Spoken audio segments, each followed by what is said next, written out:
Khadijah terhormat, terjaga, termulia. Khadijah. Maka Khadijah kecil tumbuh dalam didikan ayah dan ibunya dengan suasana yang tadi saya sampaikan. Ini ibunya namanya Fatimah binti Zaidah. Fatimah binti Zaidah.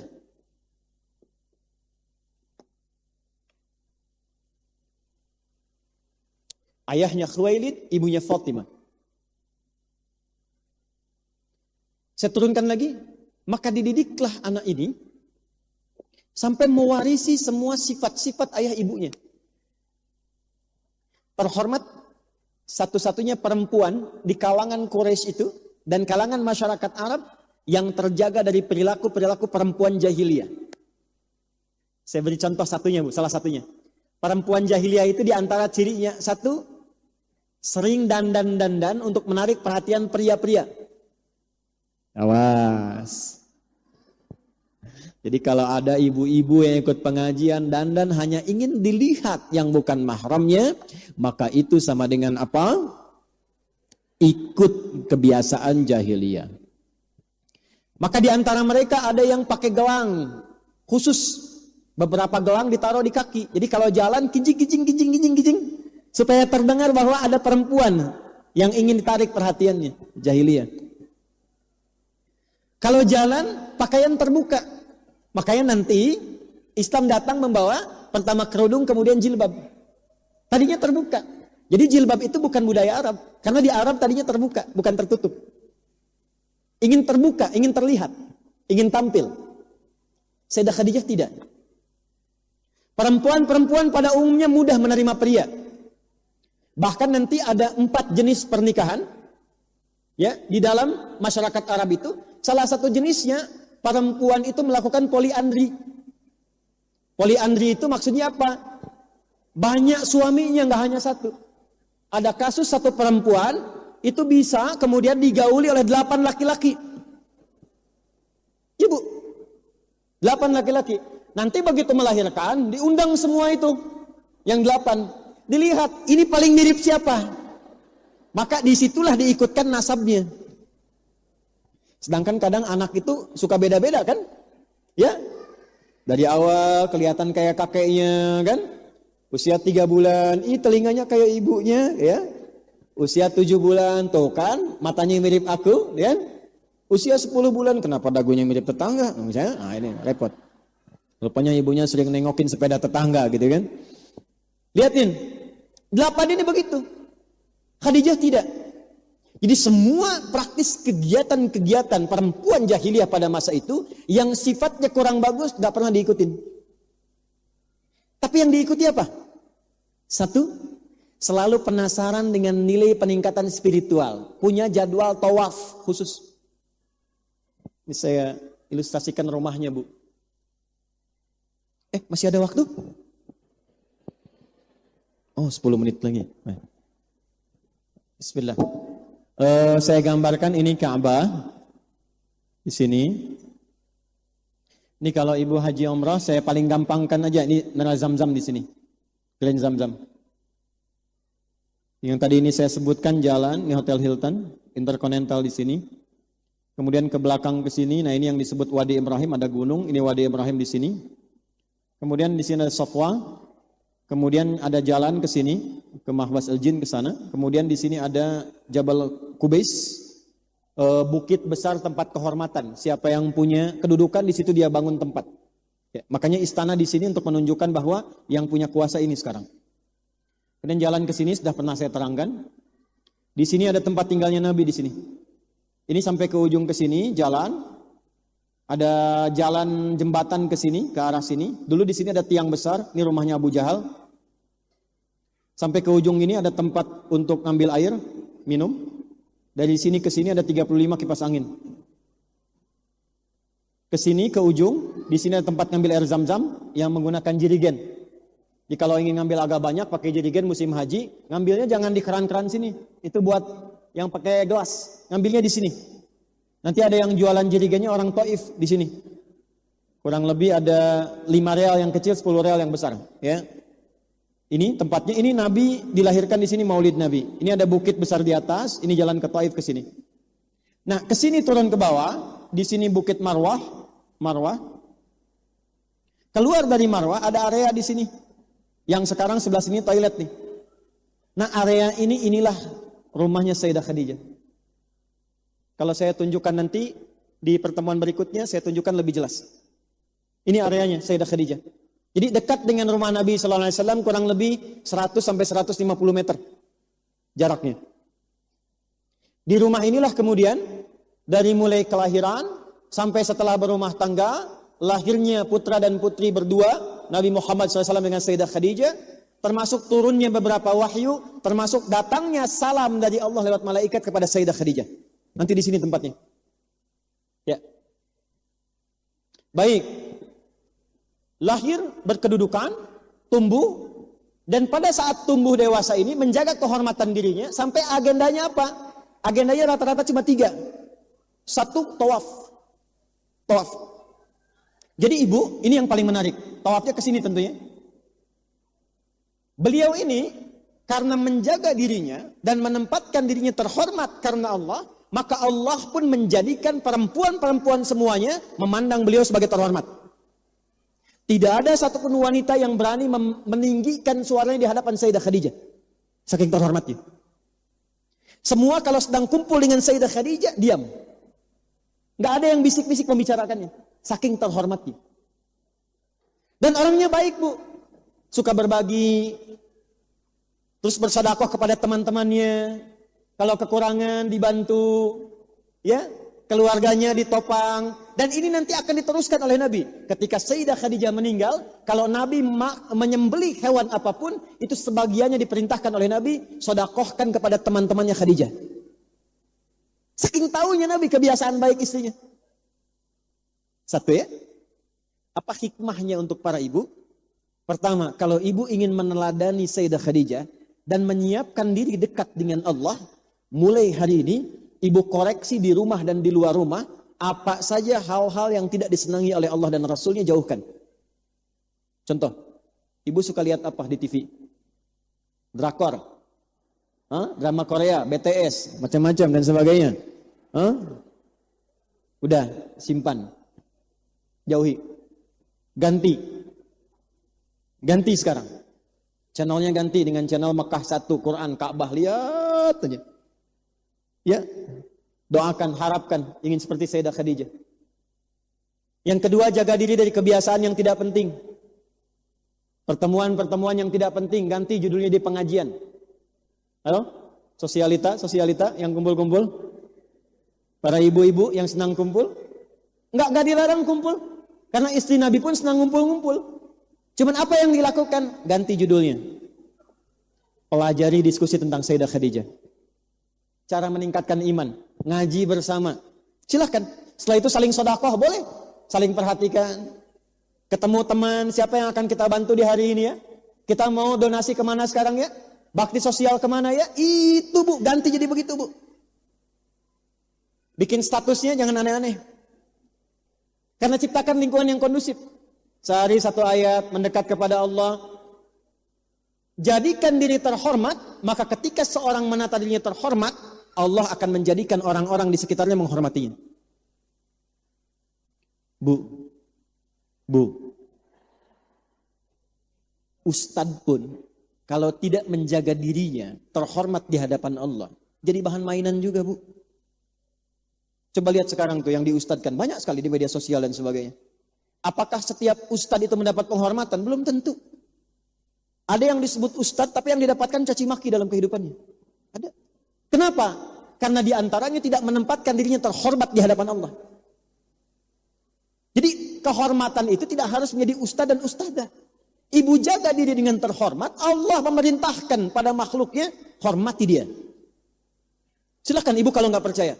Ibu datangnya ke pengajian, datangnya kepada ahli Quran, kegiatannya positif, ikut sama-sama berjamaah, ikut sama-sama misalnya bakti sosial, ikut tergerak misalnya memberikan support pada kebaikan. Demi Allah Bu, ketika ibu bertemu dengan teman manapun, mereka akan menjaga lisan dan dirinya di hadapan ibu. Gak akan berkata yang macam-macam. Gak akan merendahkan ibu. Bahkan teman yang sebelumnya sering bercanda, sekarang menahan diri. Menahan diri. Awalnya begitu. Atau solihahnya ayo nama. Awalnya. Besok-besok hormat. Itulah Sayyidah Khadijah. Maka itu yang menjadikan semua orang-orang masyarakat pada masa itu segan pada beliau. Saat yang bersamaan hanya orang-orang terhormat yang mau merebut cintanya Khadijah. Ini yang dimaksudkan di surah An-Nur. Jadi kalau seorang perempuan, mungkin di sini ada yang belum menikah, atau ada juga yang sudah anaknya mungkin disiapkan oleh ibunya mencari pasangan. Gampang bu, siapkan anak anda secara terhormat, nanti Allah yang kirimkan yang terhormat juga. Gak mungkin yang biasa-biasa pengen datang. Ibu tempatkan anaknya dengan baik, didik dengan baik, jadikan ahli Quran, hafalan 30 juz, sekolahnya yang bagus. Gak akan mungkin pria biasa datang ke rumah ibu.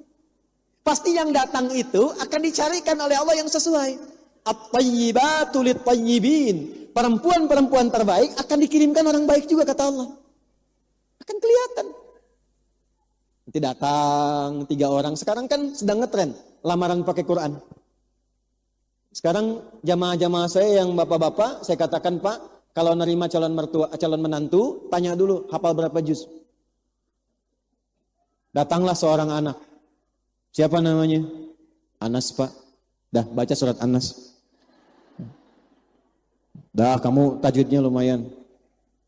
Datang yang kedua, kamu siapa dek? Saya Torik Pak. Baca Torik. Ya kamu agak panjang sedikit lumayan. Datang yang ketiga, dia nggak tahu tuh peristiwa itu. Terus begitu mau masuk, dengar dari 2 tadi, udah gemeteran dia tuh. Kalau adik siapa? Saya Yusuf Pak. Cuman panggilan sehari-hari kulhu katanya. Dah. Maka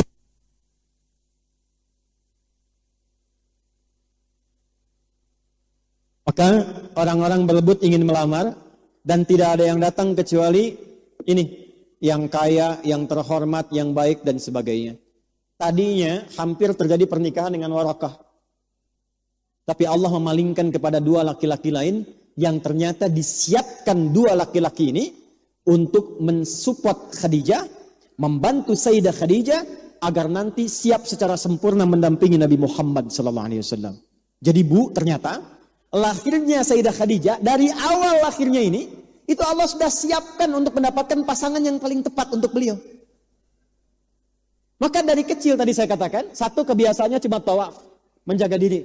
Yang kedua, kebiasaannya, Sayyidah Khadijah ini menelusuri informasi-informasi penting, terutama yang datang lewat sepupunya Warakah. Apa yang didapatkan informasi itu? Ternyata jauh sebelum datangnya Nabi, diutusnya Nabi sebagai Nabi, Muhammad SAW, beliau sudah mendapatkan informasi itu, dan sudah sejak saat mendengar informasi itu, beliau sudah menyiapkan dirinya untuk mengabdi kepada calon Nabi itu. Nih. Nanti di akhir ada salah satu zikir yang dibiasakan yang tersambung kepada Sayyidah Khadijah. Mudah-mudahan nanti bisa kita dapatkan itu setelah selesai semua kajian ini. Maka ini sering udah tahu ini informasinya. Akan ada seorang Nabi, masanya sekian, cirinya begini, ya. Kemudian yang didapatkan begini, karakternya seperti ini. Maka dalam perjalanan hidupnya belum dapat itu. Sementara usia sudah semakin naik. Maka diisilah usia itu dengan meneruskan usaha bapaknya. Sampai bapaknya meninggal, diwarisi usaha itu untuk mendapatkan warisan dari bisnisnya. Ibu kalau ibu lihat dari tempat Nabi itu dilahirkan, kemudian ke Jabal Qubais nyambung ke Bukit Sofa, ada bukit lagi sampai ke Marwah. Itulah tempat bisnisnya Sayyidah Khadijah, saking kayanya itu. Menikah dengan seorang laki-laki pertama, namanya Abu Halah At-Tamimi. Pelan-pelan. Ini orang kaya juga. Pebisnis, orang kaya, orang baik, orang terhormat. Ini suami pertamanya Sayyidah Khadijah, namanya Abu Halah At-Tamimi. Dan dari beliau Allah menetapkan lahir 2 orang anak. Dua-duanya laki-laki. Anak pertama namanya Hindun, keduanya Halah. Dua-duanya laki-laki. Jadi tidak semua Hindun itu perempuan. Dan tidak semua Hindun namanya apa? Perempuan. Ini meninggal. Perhatikan Bu, cara Allah memuliakan dan menyiapkan Sayyidah Khadijah. Abu Halah meninggal dunia karena ini pebisnis, pengusaha, kaya juga. Maka harta kekayaannya nggak ada yang lain tuh, diwarisinya ke Sayyidah Khadijah. Tambah lagi kayanya. Maka menikah dengan laki-laki yang kedua namanya Atiq.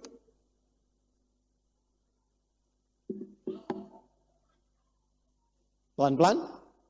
Dari beliau lahir seorang anak perempuan. Diberi nama sama dengan kakak ke atasnya, yaitu Hindun. Jadi beliau punya 2 nama Hindun, 1 laki-laki, yang keduanya perempuan.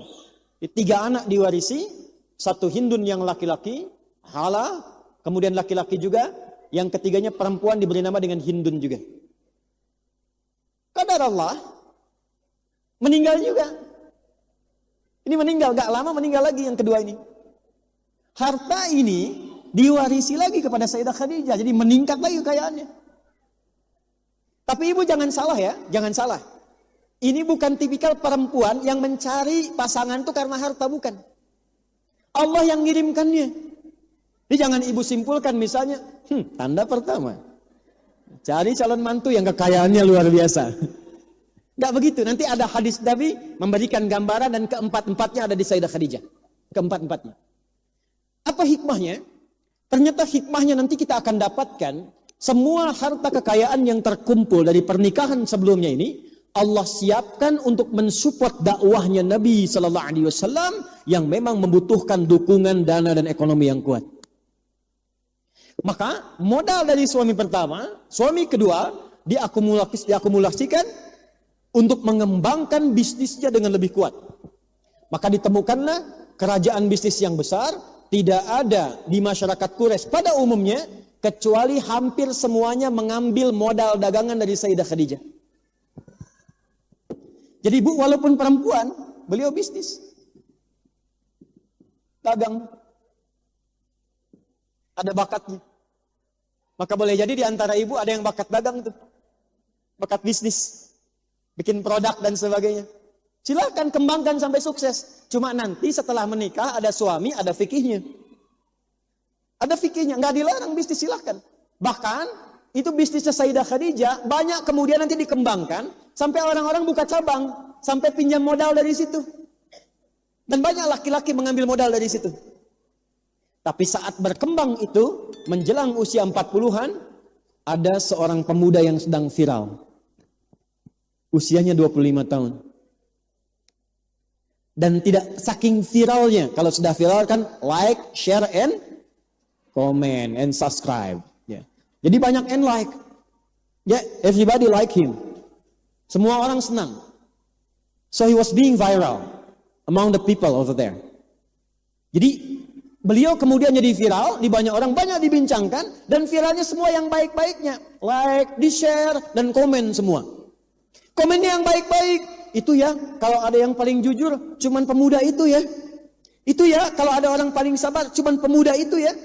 Itu ya, kalau ada orang yang paling tawadu, pemuda itu ya. Itu kalau ada orang yang terpercaya, sampai semua orang, rata-rata yang khawatir dengan hartanya, menitipkan hartanya pada pemuda ini. Termasuk Abu Jahal. Abu Jahal itu se-Abu Jahalnya. Itu hartanya itu dititipkan ke Nabi Muhammad asalnya. Tumbuh dan viral. Masya Allah, saking viralnya dan dikenal juga ternyata pernah ikut dagang dengan pamannya Abu Talib. Maka tertariklah Sayyidah Khadijah karena mendengar informasi itu. Maka diutuslah seorang utusan untuk menelisik dan mencari informasi. Siapa gerangan pemuda itu? Maka diutuslah asisten beliau yang remaja namanya Maisarah. Siapa namanya?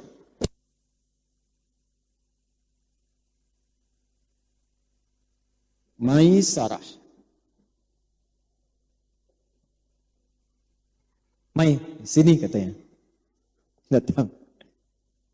Coba lihat, siapa itu Muhammad? Tugasnya khusus. Hanya untuk mengamati karakternya saja. Untuk mengamati perilakunya saja. Betul nggak? Akhlaknya, karakternya, perilakunya seperti yang disebutkan banyak orang. Maka masuk lewat skema dagang. Karena beliau itu katanya dagang juga.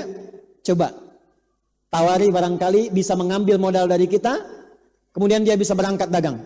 Tapi tugas kamu, jangan lihat berapa untung ruginya, cuman kamu lihat aja bagaimana kejadian yang berlangsung saat beliau kemudian membawa dagangan kita. Maka datang kepada Rasulullah sallallahu alaihi wasallam, karena beliau juga dalam masa muda itu senang berdagang, mencukupi kebutuhan hidup, ya. Tampilan walaupun beliau terhormat, kalangan keluarga besarnya kaya, tapi beliau mandiri sifatnya. Maka diputuskan mengambil bagian dari modal Sayyidah Khadijah itu lewat skema tadi, berangkatlah untuk berdagang. Pulang-pulang, Masya Allah Bu, laporan. Bagaimana kata Sayyidah Khadijah antusias? Gimana hasilnya? Insya Allah. Padahal Sayyidah Khadijah ini nggak pernah sekalipun ingin menelisik keadaan laki-laki sekitarnya. Ibu, nggak pernah pengen tahu. Apalagi Abu Jahal. Nggak pernah pengen tahu, nggak pernah menelisik Abu Bakar. Nggak pernah pengen tahu Utsman. Tapi begitu pemuda ini viral, bahkan dilihat, difasilitasi. Dan sepulangnya dari niaga itu, ditanya asistennya apa yang terjadi. Maka diceritakan semuanya tanpa kecuali. Demi Allah, aku tak pernah melihat seseorang berdagang yang terbaik kecuali yang ini. Yang mulia kecuali yang ini. Sepanjang jalan terjadi begini. Tidak pernah ia berdagang berniaga kecuali jujur dalam penyampaiannya. Kalau bagus, ia katakan bagus. Kalau kurang bermutu, ia katakan kurang bermutu sehingga pelanggan senang semuanya. Hasilnya, apa yang beliau niagakan 2 kali bahkan lebih berlipat dari pedagang-pedagang yang lainnya. Yang penting bagi Sayyidah Khadijah bukan itu. Bukan untungnya. Tapi beliau ingin memastikan apakah ciri yang melekat pada pemuda ini sama dengan informasi yang selama ini beliau pelajari yang menunggu kedatangan seorang Nabi. Itu poinnya. Bu, itu poinnya. Begitu dipastikan benar, baik, bagus, sesuai kriteria, tapi beliau belum meyakini kan, karena belum tahu. Maka apa yang terjadi? Beliau utus asisten yang perempuannya, namanya Nafisah. Nafisah. Ada riwayat mengatakan menemui Rasulullah sallallahu alaihi wasallam, ada riwayat langsung mengatakan menemui pamannya yaitu Hamzah dan atau Abu Talib. Ya, menemui pamannya Hamzah dan atau Abu Talib. Karena ada yang mengatakan menemui Abu Talib, ada yang mengatakan menemui Hamzah. Riwayat yang mengatakan menemui Rasulullah sallallahu alaihi wasallam mengonfirmasi usia berapa? Sekian. Belum terpikir untuk menikah. Ini ada riwayat demikian. Belum, saya masih mematangkan diri dulu. Ya, jawaban Nabi sallallahu alaihi wasallam. Saya kan dari kalangan biasa. Kata Nafisah, bagaimana kalau ada seorang perempuan yang tertarik dengan Anda, orangnya baik, dan mampu menanggung semua kebutuhan yang ada? Apa jawab Nabi? Kalau beliau bersedia tidak ada masalah. Maka disampaikanlah Sayyidah Khadijah ingin dipersunting atau dipinang oleh Anda. Maka Nabi menyepakati, maka diaturlah dengan pamannya, dan disiapkanlah kemudian mahar 20 ekor unta muda untuk meminang Sayyidah Khadijah.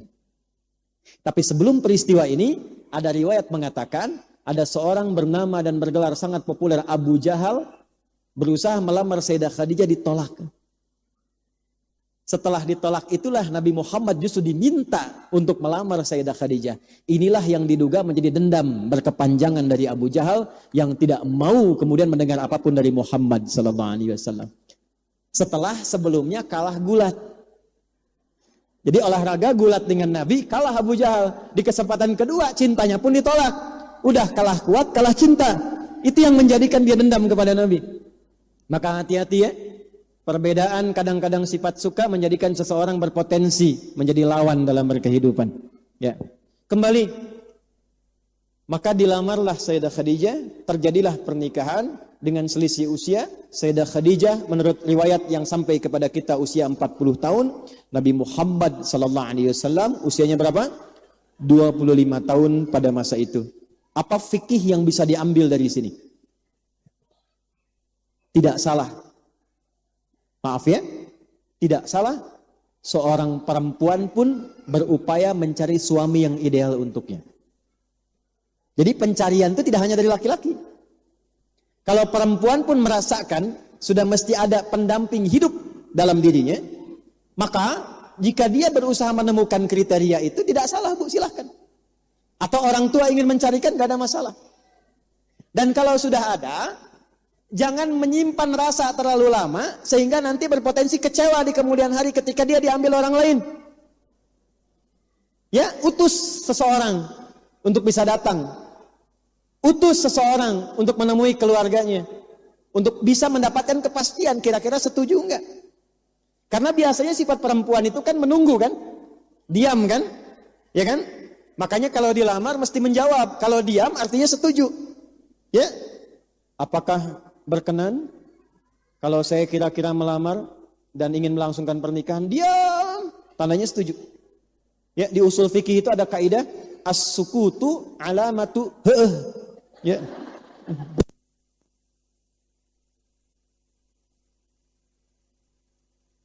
Ya, diam artinya tanda setuju. Baik, terjadi pernikahan usia Rasulullah sallallahu alaihi wasallam 25 tahun. Usia Sayyidah Khadijah 40 tahun, maaf.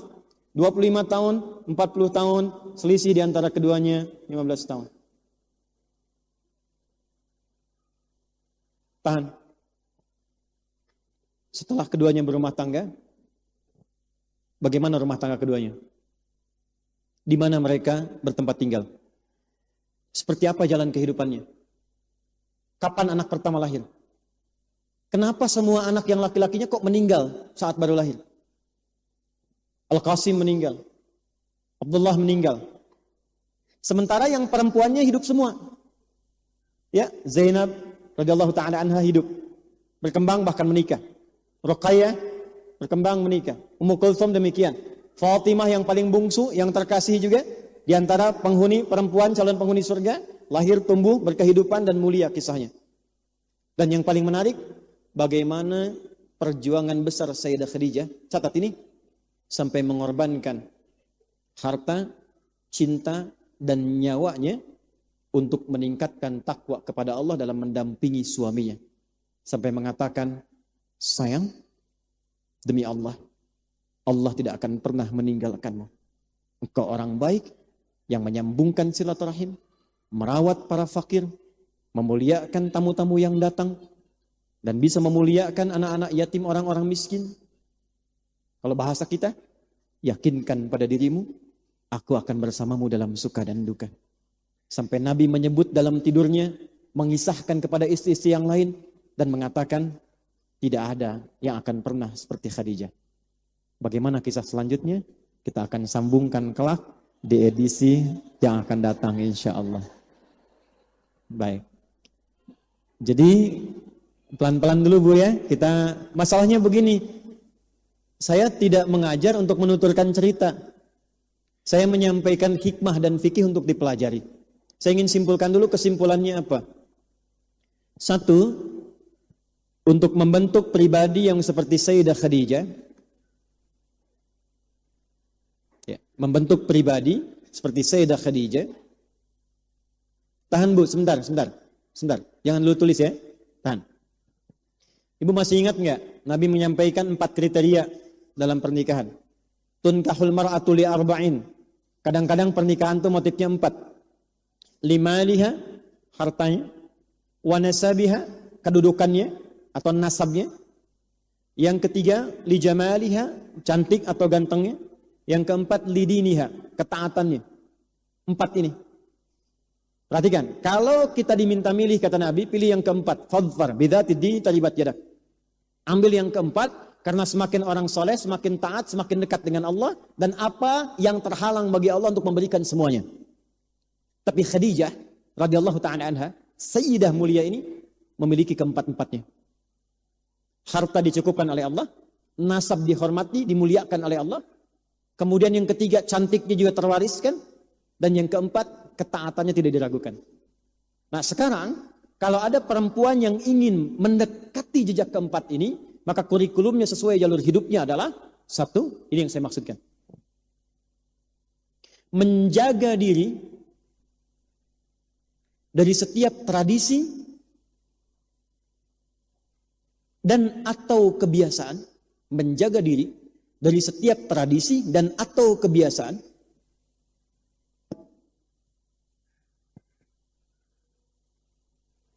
yang merendahkan kehormatannya di hadapan Allah dan Rasul-Nya.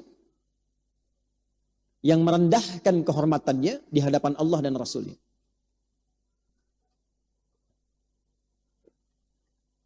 Titik.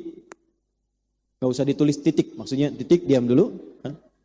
Sekarang ibu fokus dulu. Apa implementasinya dari perjalanan materi tadi? Contohnya apa? Contoh, hal-hal yang tidak penting gak usah diikuti. Kumpul-kumpul yang tidak jelas mulai sekarang jauhi. Tontonan, bacaan yang tidak penting jauhi. Karena Sayyidah Khadijah tidak melakukan itu. Mulai tata diri secara terhormat. Supaya orang lain pun ditanamkan oleh Allah kehormatan padanya untuk menghormati ibu sekalian. Jelas? Saya ulang ya. Kebiasaan-kebiasaan yang tidak terhormat, tidak penting, mulai sekarang jauhi. Seperti Sayyidah Khadijah pernah melakukannya. Dua, menyibukkan diri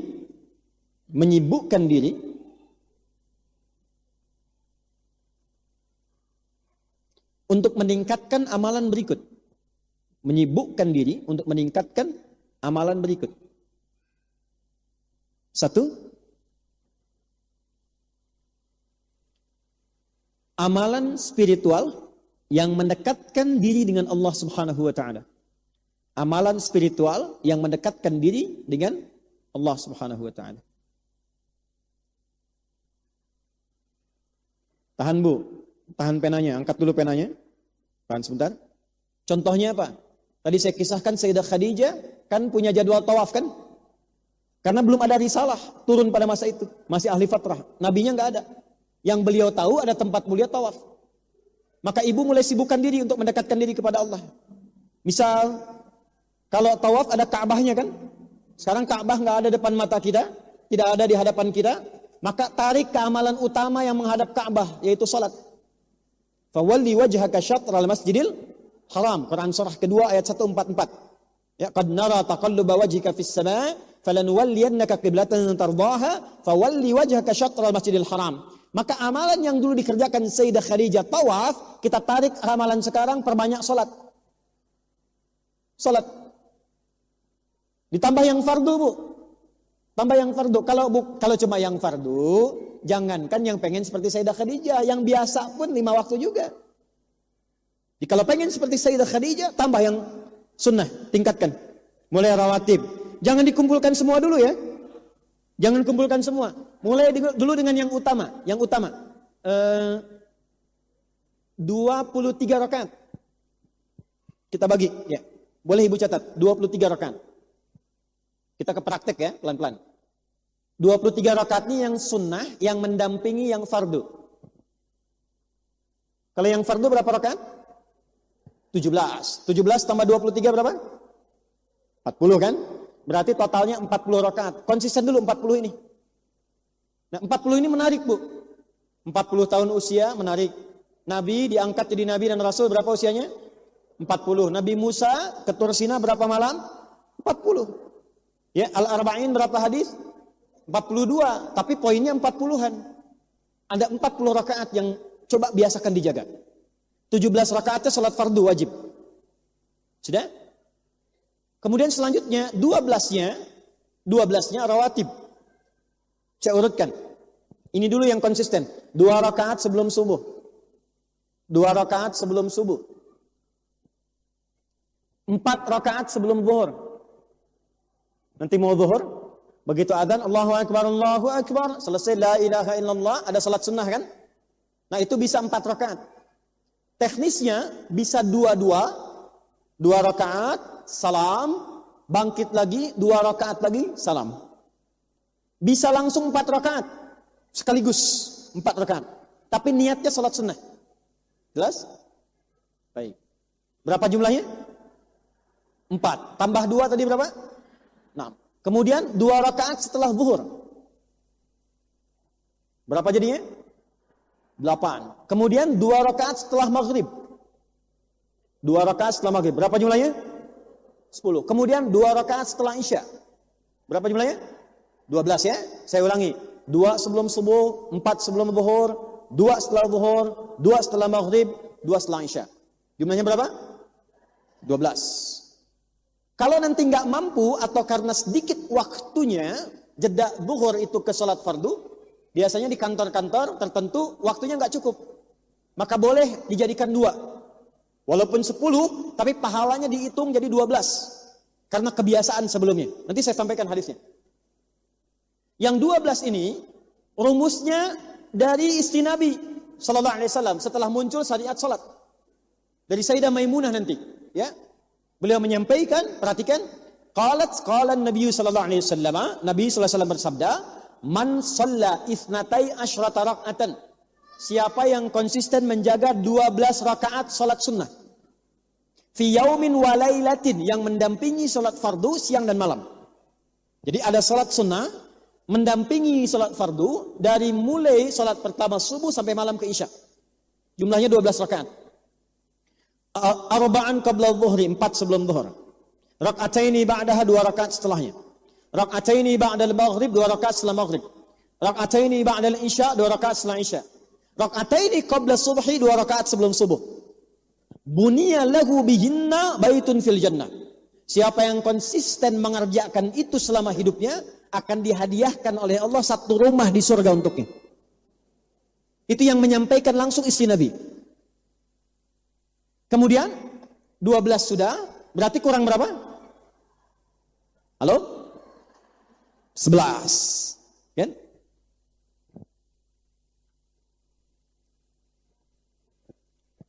Jumlah total berapa? 40. Dikurangi salat fardu 17. Dikurangi 12 rakaat. Perhatikan, yang mendampingi salat fardu nempel dekat. Nempel dekat itu namanya tartib, ratib. Jamaknya rawatib. Maka salatnya dikenal dengan rawatib. Jelas? Hukumnya sunnah, maka disebut dengan sunnah rawatib. 12 tambah 27, 29. 40 kurangi 29, tinggal berapa? 11. Yang 11-nya tahajud. 11-nya apa? Tahajud. Itu yang standar pokok. Standar pokok. Dalilnya Al-Bukhari. Kalau yang tadi Sayyidah Maimunah, yang ini langsung dari Sayyidah Aisyah radhiyallahu taala anha. Beliau menyampaikan informasinya pada kita. Kebiasaan Nabi yang tidak meninggalkan salat malam itu baik di Ramadan ataupun di luar Ramadan, kata beliau ada 11 rakaat. Aku melihat Nabi menunaikan 11 rakaat. Bisa 2 cara. Bisa 4 kemudian 3 witir. 11 ini 4 rakaat pertama, 4 rakaat kedua, kemudian 3 witir. Bisa rumusnya 2, ujungnya 1. Yang rumus kedua, ujungnya 2, kemudian 1, itu ada di Abu Daud, nomor hadis 1367 dari Ibnu Abbas radhiyallahu taala anhuma. Yang 11 bisa di Al-Bukhari, nomor hadis 2010, rawinya Sayyidah Aisyah radhiyallahu taala anha. Kemudian bisa di Abu Daud, Sunan Abu Daud, nomor hadis 1367, rawinya sahabat Ibnu Abbas radhiyallahu taala anhuma. Bu, gak usah panjang-panjang dulu bacaannya. Gak usah panjang-panjang. Saya lihat wajah ibu rata-rata cool semua. Baca yang cool-cool aja dulu. Ya, gak apa-apa. Gak apa-apa. Yang kira-kira membangun kebiasaan dulu. Ini panitia, maaf, saya masih ada waktu ini. Ya, ibu mah masih aja gitu ya, karena tertulis sampai 10:30. Nggak apa-apa, bonus lah ya 10 menit ya. Lihat sini. Tidak dilarang bu, nggak apa-apa. Pertama, yang penting membuat kita semangat dulu. Jangan panjang-panjang dulu. Jangan ibu paksakan, oh bako, besoknya nggak bangun lagi. Ya, nggak apa-apa. Misalnya rakaat pertama, qul a'udzu birabbil falaq. Rakaat kedua, qul a'udzu birabbin nas. Rakaat ketiga, 2 lagi, qul a'udzu birabbil falaq. Rakaat keempat, qul a'udzu birabbin. Rakaat kelima, qul a'udzu birabbil falaq. Rakaat keenam, qul a'udzu birabbin. Rakaat ketujuh, qul a'udzu birabbil falaq. Kedelapan, qul a'udzu birabbin nas. Kan istiqomah kan? Rakaat 9, qul a'udzu birabbil falaq. Rakaat ke-10, qul a'udzu birabbin. Baru puncaknya yang ke-11, qul huwallahu ahad. Ya kan? Itu kan paling ikhlas banget dibacanya ya. Makanya suratnya dinamakan surat Gak apa-apa. Sampai Anda merasakan, sudah pengen beda, naik. Pindah ad-duha. Lalu al-insyirah temannya terus diurut. Sampai merasa nyaman. Pokoknya jangan panjang-panjang dulu. Dan jangan dipaksakan bangun terlalu awal. Pengen tahajud, bangun jam 1. Sholatnya selesai 1/4. Bangunnya jam 6 lagi gitu kan. Nah ini masalah. Gak apa-apa, subuh sekarang jam berapa? 4 berapa? Ya saya di Bekasi 4:23, gak beda jauh lah ya. Ibu bangun misalnya jam 4:4. 4:4 itu kan kadang nyalain alarmnya 3 kali. Jam 4, 4:15, 4:30 gitu kan. Alarm pertama matikan alarm kedua siap-siap, alarm ketiga baru begini. Sadar jam 4:10. Wudu siap-siap, jam 4 mulai. Gak usah panjang-panjang, tadi dulu nikmati nih. Dekatin ke subuh dulu sehingga gak terasa berat. Itu rumusnya. Sehingga gak terasa berat, gak apa-apa. Dekatin dulu, bangun, nikmati dulu. Konsisten dulu sampai 40 ini. Bu, silahkan ibu buktikan setelah konsisten ini akan ada yang berbeda rasanya. Demi Allah saya katakan. Orang yang konsisten menjaga 40 rakaat ini, maka hidupnya dijaga oleh Allah dari maksiat. Nggak cukup dengan amin, ibu praktekkan dulu. Dijaga dari fahsya dan mungkar. Inna salata tanha anil fahsya wal fahsya itu syahwat dari nafsu. Pornografi, porno aksi, LGBT. Tuh ya. Yang jorok, yang kotor itu fahsya. Yang mungkar, merampok, membunuh, mohon maaf sekali, hoax, menipu, berselisih, macam-macam itu dua-duanya sumbernya itu. Itu kalau konsisten itu dijaga oleh Allah. Jelas ya? Saya minta siap latihan ya. Insya Allah ketika saya datang lagi, insya Allah sudah terbiasa 40 rakaat ini. Sepakat ya? Sepakat semuanya? Baik. Ini amalan ini saja yang saya cukupkan dulu. Yang lainnya saya tutup 2 hal lagi. Kebiasaan Sayyidah Khadijah supaya sesuai dengan urutannya tadi. Yang kedua, biasakan ngaji dan belajar sirah. Biasakan mengaji dan belajar sirah. Sirah itu sejarah, Bu. Masih ingat tadi Sayyidah Khadijah kan tahu kan akan kedatangan Nabi kan? Karena belajar. Beliau pintar, Bu. Gak usah tinggi-tinggi gini, mohon maaf. Ibu sekarang tanggung jawabnya ada siapa saja di rumah? Ya, saya tahu ya. Sekarang anaknya laki-laki atau perempuan? Tahan. Ya. Maksud saya begini, kalau anak laki-laki, ibu pelajari ayat-ayat yang terkait dengan anak yang laki-laki di Quran apa? Kalau anaknya perempuan, keluarkan ayatnya. Lihat hadisnya, lihat sirahnya. Contoh. Anak laki-laki misalnya, usia berapa? Kita ambil yang standar kecil dulu lah. 2 tahun menjelang balik. Apa ayat pendidikan di situ? Ada Quran surah Luqman. Ayat 31 misalnya, Quran surah 31, ayat 13 sampai 19. Nanti ibu tilawahi itu. Duduk dengan suami. Apa yang pertama diajarkan pada anak itu? Kan yang dialog suaminya, bapaknya. Idh qala Luqmanu libnihi. Luqman yang nyampaikan kepada anaknya. Kenapa enggak disebutkan ibu? Karena ibu sudah mendalaminya, sudah terbiasa banyak dengan anak. Kalau bapak banyak di luar. Sebanyak-banyaknya sibuk di luar, mesti ada waktu dengan anak. Jadi komunikasi ibu dengan bapak nyambung. Apa yang diajarkan? Kenalkan dengan Allah. La tusyrik billah. Lalu ketika bicara, maaf dari anaknya kecil. Ayah kisahkan tentang ibunya. Ketika ayahnya pergi mengajar, berangkat atau bekerja, ibu kisahkan tentang ayahnya. Itu spirit ayat 14 sampai 15. Makanya ketika anak datang dengan ayahnya, dia berjalan, kisahkan, nah, nanti kalau sedang dengan mama, sayangi mama ya. Peluk mama, main-main. Tuh mama itu waktu mengandung kakak, kan ayat 14-nya tentang ibu yang mengandung. Itu papa dampingi. Terus waktu itu memang papa nggak sempat ada, tapi Masya Allah mama itu minta doanya. Miring kanan kiri sulit, demi kakak itu. Sedihnya, ada nangisnya, berjuangnya demi kakak. Terus kakak ingat gak waktu digantiin popok? Tiba-tiba sebelum digantiin, kakak pipisin mama tuh waktu itu. Ceritain, tapi mama gak marah.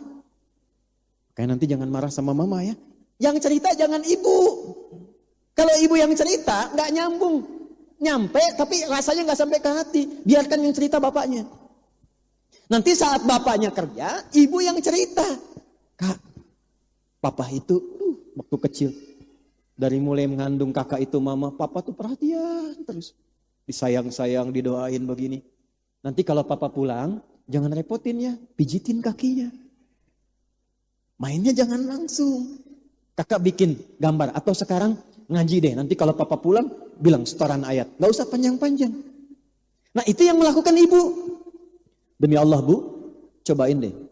Itu aja. Itu aja. Nah itu tuh aja, kenalkan dengan lingkungan, kenalkan dengan keluarganya, saudaranya, cara berkata, kenalkan ke kebun binatang. Kan di situ ada ayat tentang keledai. Belajar, tanyakan pada pawangnya, bagaimana hewan ini, hewan itu, sehingga teredukasi. Itu ada ayatnya. Itulah spirit Sayyidah Khadijah dulu. Belajar. Lalu lihat sirahnya siapa, supaya anak itu bisa belajar lagi. Ya, banyak. Ibunya ngaji, anak kata. Gak apa-apa lah, gak apa-apa. Mudah-mudahan besok-besok jadi zikir ya. Subhanallah. Alhamdulillah. Baik. Dah yang terakhir.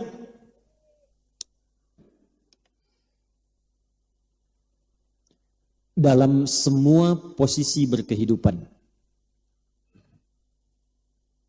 Tahan, ini akhir pertemuan kita. Bu, Sayyidah Khadijah ketika menelisik Nabi Muhammad, maaf, statusnya single atau janda. Tapi tetap terhormat. Enggak ada bu, Allah melihat perbedaan di kalangan manusia itu enggak ada. Allah tuh enggak melihat status. Enggak ada perbedaan, ini single, ini janda, ini berisi, enggak ada. Jadi jangan pernah menempatkan diri pada kegelisahan karena kalimat-kalimat yang viral di tingkat sosial dan ibu melekatkan itu pada diri ibu sendiri. Tidak. Semua orang itu, ibu gak akan bisa menahan opini mereka. Apapun yang melekat pada ibu, kalau manusia pengen berbincang, dia berbincang. Tapi jangan bawa itu ke dalam hati ibu sehingga memvonis Anda dan lemah untuk mencari kebenaran. Yang penting terhormat di hadapan Allah. Apapun yang sedang dirasakan. Ya, kalau itu yang akan dilakukan, terhormat tetap terhormat. Pekerjaannya apa? Mau bisnis. Jangan lihat keadaan. Single fighter, bukankah beliau single fighter sebelum bertemu Rasulullah? Ayo. Kalau ingin mencari pendamping, berani, cari. Lewat utusan dan sebagainya. Untuk anak, carikan yang terbaik. Yang kira-kira terhormat dalam kebaikan. Jadi yang terakhir, mandiri dalam kemuliaan dan menjaga kehormatan dalam ridha Allah subhanahu wa ta'ala. Ini yang kita dapatkan dalam usia 40 tahun. Beliau, tuh usianya berapa? 40 kan? Perhatikan. Dalam usia kematangannya, hartanya matang, ilmunya matang, usianya matang, 40 mendapatkan keberkahan yang luar biasa, yaitu Rasulullah sallallahu alaihi wasallam. Mudah-mudahan 40 rakaat tadi istiqamah dilakukan, kemudian amalan lainnya juga bisa mulia, ditinggalkan kebiasaan yang kurang baik, sampai kita berjumpa di pertemuan yang selanjutnya, yang ini insya Allah sudah terbiasa dilakukan. Siap ya? Baik. Saya kira itu yang bisa disampaikan di pertemuan kali ini. Mudah-mudahan bermanfaat. Alhamdulillahi Rabbil Alamin. Segala puji bagi Allah subhanahu wa ta'ala yang dengan rahmat dan izinnya kita dapat menyimak dan mengambil pelajaran dari kisah luar biasa seorang perempuan mulia, Sayyidah Khadijah radhiyallahu anha. Dari perjalanan hidup beliau, kita belajar bahwa kemuliaan sejati tidak dibangun dari status, usia, atau pandangan manusia, tetapi dari kehormatan diri di hadapan Allah. Sayyidah Khadijah menjaga akhlaknya jauh sebelum menikah, memuliakan dirinya sebelum dimuliakan manusia, dan menyiapkan hatinya sebelum Allah Subhanahu wa Ta'ala menakdirkannya mendampingi Nabi Muhammad sallallahu alaihi wasallam. Beliau adalah perempuan yang kuat dalam iman, mandiri dalam kehidupan, dan luar biasa dalam pengorbanan. Harta, waktu, dan seluruh hidup beliau dikorbankan untuk menopang dakwah Islam di saat belum ada jaminan, belum ada kemenangan, dan belum ada sanjungan. Namun justru dari ketulusan itulah Allah Subhanahu wa Ta'ala mengangkat derajat beliau hingga namanya dikenang sepanjang zaman. Dari kisah ini kita diingatkan bahwa jika kita ingin melahirkan generasi yang soleh dan solehah, maka perbaikilah diri kita terlebih dahulu. Jika kita ingin dihormati oleh manusia, maka muliakanlah diri kita di hadapan Allah. Dan jika kita ingin hidup yang penuh keberkahan, maka jauhilah kebiasaan yang sia-sia. Sibukkan diri dengan ibadah dan dekatkan hidup dengan Al-Quran serta ilmu. Jika video ini terasa bermanfaat, mari luangkan waktu untuk menekan tombol like, membagikan video ini kepada orang-orang yang kita sayangi, dan subscribe channel ini agar semakin banyak kebaikan yang bisa tersebar. Dan jangan lupa, kita doakan Ustaz Adi Hidayat bersama-sama sebagai rasa terima kasih kita kepada beliau yang telah memberikan ilmu yang sangat bermanfaat ini. Silahkan tuliskan doa terbaik Anda untuk Ustaz Adi Hidayat di kolom komentar. Semoga Allah Subhanahu wa Ta'ala senantiasa menjaga beliau, memberkahi ilmunya, menyehatkan jasadnya, dan menjadikan setiap dakwah beliau sebagai amal jariah yang terus mengalir hingga hari akhir. Terima kasih telah menyimak hingga akhir. Semoga Allah Subhanahu wa Ta'ala membalas setiap niat baik kita dengan kebaikan yang berlipat. Wassalamualaikum warahmatullahi wabarakatuh.